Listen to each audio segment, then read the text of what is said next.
성도님 각 가정도 예수만 섬기는 가정, 우리 강진읍교회 큰 가정도 서로의 기쁨과 슬픔을 함께하는 가정 되기를 축복합니다. 여기 오늘 본문에 지금 공개 재판이 열리고 있습니다. 수많은 사람들에게 한 여인이 처참한 몰골로 질질 끌려 나옵니다. 사람들의 모습은 분기탱탱합니다. 시쳇말로 빼도 박도 못하게 된 상황에서 그녀를 붙잡아 왔기 때문입니다.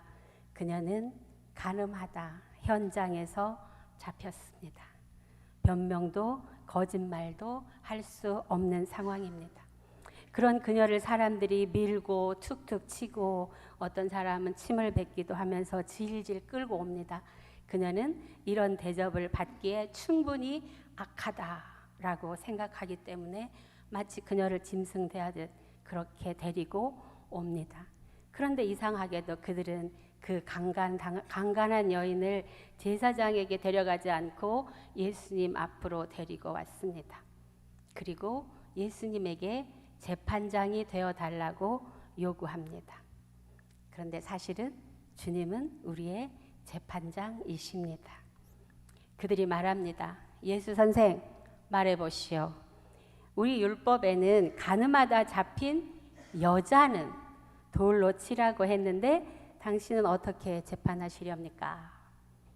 그러자 예수님은 아무 말씀도 하지 않고 허리를 굽혀서 손가락으로 땅에 뭔가를 쓰기만 하십니다.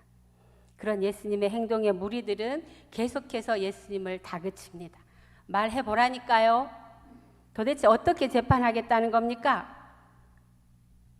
예수님이 일어서셨습니다. 그리고 자기에게 다그치고 있는 무리를 향하여 말씀하십니다. 돌로 치라. 돌로 쳐서 그녀를 죽여라.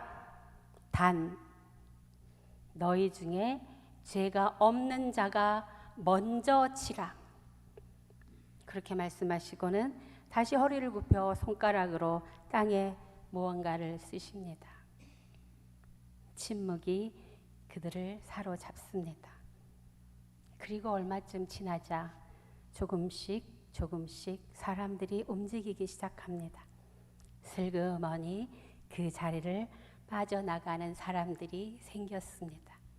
재밌는 것은 성경에 이렇게 말합니다. 나이가 많은 사람부터 빠져나가기 시작했다. 그렇게 빠져나가기 시작한 무리들은 마지막에 한 사람도 그곳에 남아있지 않게 되었습니다. 모두가 다 빠져나가고 오직 현장에서 간음하다 잡혀온 그녀와 예수님만 그곳에 있습니다. 사랑하는 성도 여러분, 이 본문은 너무나 익숙한 내용입니다. 우리 성도님들 너무나 다 잘 알고 계시고 이 본문을 통해서 목사님들에게 많은 말씀을 들으셨을 겁니다. 주로 함정에 빠뜨리려고 서기관과 바리새인들이 그 여인을 데리고 와서 예수에게 올무를 던지려 했지만 예수님은 그 올무에 넘어가지 않으셨다라든지 간음하다 잡혀온 여인을 주님의 자비는 용서해 줬다라든지 또는 거기에 잡혀온 여인이나 그녀를 돌로 치려고 하는 사람들이나 주님이 보실 때는 다 똑같은 죄인 50보 100보다 라든지 여러 가지 말씀을 들으셨을 겁니다. 그런데 저는 이런 생각이 들었습니다. 정말로 주님이 하시고 싶은 말씀이 여기까지일까? 저는 이 본문을 읽다 그동안 우리가 혹은 제가 놓치고 있는 주님의 말씀은 혹시 없을까? 왜냐하면 이 본문은 우리 개역개정이나 한글 성경에는 적혀 있지 않고 요번에 된 개역개정에는 있지만 원래 이 본문이 이곳에 있지 않았습니다. 예수님 초기의 성경 사본에는 이 본문이 없는 사본들이 더 많습니다. 그러다 언제 이 본문이 이곳에 들어왔느냐? 5세기가 지나서 이 본문이 요한복음 8장에 들어왔습니다. 그런다고 한다면 이 본문을 여기에 편집한 사람들의 의도가 있을 건데 이 본문이 굉장히 중요하기 때문이다. 5세기를 살아가는 그리스도인들에게 이 본문의 말씀이 반드시 필요하다라고 생각했기 때문이라고 저는 생각이 됐습니다. 그래서 다시 조금 더 낯설게 그동안 우리가 너무나 잘 알고 있다고 생각하는 그 현장으로 함께 가보겠습니다. 지금 이 현장에는 객관적으로 두 가지 이상한 점이 있습니다. 하나는 간음 현장에서 잡혀온 사람이 오직 여자뿐이라는 것입니다. 우리 성도님들 한번 상상해 보십시오. 현장에서 잡혔습니다. 어떻게 여자만 잡힐까요? 그렇다고 한다면 여자만 데리고 온 의도가 있을 겁니다. 남자가 도망가도록 내버려 두었든지, 아무튼 여자만 잡혀왔다고 하는 것이 굉장히 이상합니다. 그리고 모세의 율법에는 뭐라고 되어 있느냐? 간음하다 잡힌 사람 두 사람을 다 죽이라고 말씀하고 계십니다. 레위기 20장 10절입니다. 함께 읽어볼까요? 누구든지 남의 아내와 간음하는 자, 곧 그의 이웃의 아내와 간음하는 자는, 다시 말하면 남자와 여자를 같이 죽이라, 그렇게 말씀하고 계십니다. 그런데 율법이라고 하면 누구에게도 지지 않을 이 바리새인들이 율법을 몰라서 예수님에게 이렇게 말합니다. 여자만 돌로 치라, 이렇게 되어 있습니다. 율법에는 간음하다 잡힌 여자를 돌로 치라 하는데 당신은 어떻게 재판하랍니까? 이렇게 묻고 있어요. 여자만이라고 이 율법에 능통한 바리새인들이 이야기했다고 하는 겁니다. 그리고 또 하나 의심스러운 지점은 왜 하필이면 간음하는 여인인가 하는 것입니다. 바로 앞장 7장에 바리새인과 대제사장들이 아무래도 예수를 이제는 잡아다가 뭔가 요절을 내야겠다라고 계획합니다. 결심합니다. 그래서 자기 아랫사람들에게 예수를 어떻게 해서든지 잡아오너라, 이렇게 명령을 내린 상태예요. 그래서 아랫사람들은 무슨 수를 써서라도 예수를 지금 잡아다가 그 사람 대제사장과 바리새인들 앞에 데려다 놔야 하는 자기네들의 의무가 있습니다. 그렇다고 한다면 간음하는 현장은 굉장히 잡기가 어렵잖아요. 그렇죠, 성도님들?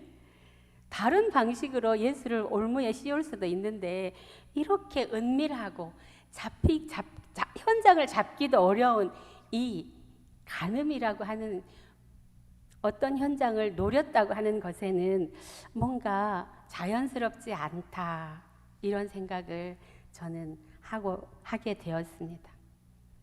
그러면서 아마도 주님은 이 본문을 통하여 다른 말씀을 하고 싶은 것이 있다라고 저는 생각하게 되었습니다. 이 질문을 마음속에 품고 본문을 여러 번 읽고 또 읽다가 한 단어에 제 마음이 멈추었습니다. 바로 간음하다라는 말입니다. 히브리어로 간음하다라는 말은 나하프라고 합니다.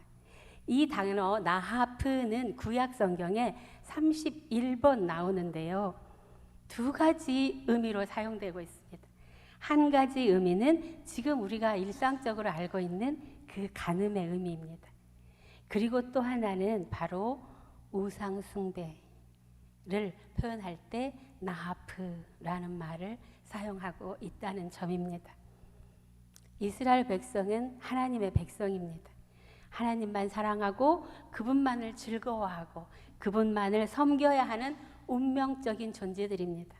그런 그들이 자신들이 보기에 좋고 하기에 즐겁고 먹음직도 하고 마음직도 한 그 세상의 것을 탐하면서 하나님을 대신하여 사랑하거나 또는 하나님과 함께 섬길 때 하나님은 이런 이스라엘 백성의 그 죄를 향하여 간음한 백성이라고 책망하십니다. 예레미야 3장 8절을 보겠습니다. 다 같이 읽어볼까요? 내게 배역한 이스라엘이 간음을 행하였으므로 내가 그를 내쫓고 그에게서 이혼서까지 주었으되 그 패역한 자매 유다가 두려워하지 아니하고 자기도 가서 행응함을 내가 보았노라. 이 말씀은 이스라엘이 북이스라엘과 남유다로 나뉘어졌는데 북이스라엘이 남유다보다 더 하나님 앞에 패역해서 간음해서 하나님이 이들을 벌하였다는 거예요. 그럼에도 불구하고 남유다는 깨닫지 못하고 도리어 북이스라엘처럼 똑같이 하나님 앞에서 행음하더라 라고 하는, 그래서 내가 너희를 어쩔 수 없이 고생을 좀 시켜야겠다, 예레미야를 통해서 이렇게 말씀하고 계십니다. 우리가 너무나 잘 아는 호세아서에서도 고멜은 바로 이런 이스라엘의 간음, 다시 말해서 하나님과 하나님 아닌 것을 함께 섬기고 함께 사랑하고 때로는 하나님보다 더 사랑하는 이 간음에 대해서 은유적으로 표현되어진 책입니다. 이런 맥락을 가지고 오늘 본문을 다시 한번 보겠습니다. 지금 이 공개 재판장에는 세 부류의 사람이 있습니다. 한 부류는 간음한 여자를 향해 정죄하는 한 무리입니다. 그들은 처음에는 자신들의 가슴 속에 죄에 대해 당당합니다. 왜냐하면 그것은 자기와 자신이 지은 죄만 알고 있는 비밀이기 때문입니다. 그러다 예수님의 어떤 행위, 그리고 돌로 쳐서 그녀를 죽여라, 그 대신 죄 없는 자가 먼저 해라 라고 하는 말씀으로 인해 그들은 자기 가슴 속에 숨겨둔 비밀, 그 죄가 위험해졌음을 발견합니다. 어쩌면 자신도 지금 붙잡혀 와 있는 저 정죄당하고 있는 여인처럼 자신의 비밀스러운 이 죄가 들통날지도 모른다는 공포에 사로잡힙니다. 성경의 표현에 의하자면 양심의 가책을 받았습니다. 그래서 그들은 그 비밀을 들키지 않기 위해 그 비밀과 함께 그 자리를 조용히 숨지기며 떠나갑니다. 그러나 그들이 양심의 가책만 받지 말고 그 자리에서 무릎을 꿇고 엎드려 죄를 회개하고 주님께 용서를 빌었어야만 했습니다. 사실은 저도 저 여인처럼 죄인입니다 라고 고백하며 주님께 구원을 요청했어야 했습니다. 그랬다면 주님의 저주의 말에서 구원의 선포로 주님은 그들에게 달리 말씀하셨을 겁니다. 그러나 그렇지 않은 듯 자기의 죄를 비밀로 품고 그 자리를 떠난 자들을 향하여 주님은 이렇게 말씀하십니다. 24절을 보겠습니다. 그러므로 내가 너희에게 말하기를 너희가 너희 죄 가운데서 죽으리라 하였노라. 너희가 만일 내가 그인 줄 믿지 아니하면 너희 죄 가운데서 죽으리라. 그들은 죄를 품고 죄의 비밀과 함께 죄 가운데 죽으러 그 자리를 떠났습니다. 그곳에 주님이 계셨음에도 불구하고. 그리고 다른 한 부류는 가늠하다 현장에 붙잡혀 끌려온 죄인입니다. 그녀는 온 천하의 자신의 죄가 다 발가벗겨졌습니다. 변명도 할 수 없고 그녀가 어떤 상황에서 그런 죄를 지었는지 그녀의 상황도 서글픈 처지도 동정받을 여지가 없습니다. 오직 그녀가 그 자리에서 할 수 있는 유일한 한 가지는 저는 죄인입니다. 저를 용서하여 주시고 구원해 주십시오 라고 비는 것밖에 없습니다. 그녀의 비밀은 온 세상이 다 알아버린 비밀이 되었기 때문에 이제 그녀는 비밀이 없습니다. 그런 그녀를 향하여 주님이 말씀하십니다. 너는 무죄다. 이제 그녀의 가슴 속에는 지금부터 다른 비밀이 살게 되었습니다. 무죄다. 구원받은 자의 자유. 무죄다. 선포하실 때 그 환희, 자신을 향하시던 주님의 눈빛, 표정, 그 목소리, 그것들이 그녀의 가슴 속에 비밀로 그녀를 채우게 될 것입니다. 오직 그녀와 주님만이 아는 비밀이 그녀에게 생겼습니다. 그리고 거기에 누가 계시는가? 예수님이 계십니다. 예수님의 가슴 속에도 커다란 비밀이 있습니다. 예수님은 언제나 하나님을 아버지라고 고백하고 사람들 앞에서 아버지라고 칭하고, 그렇게 하지만 세상 사람들은 그 말의 의미가 무엇인지 알아듣지 못합니다. 그래서 주님의 비밀이 되었습니다. 29절입니다.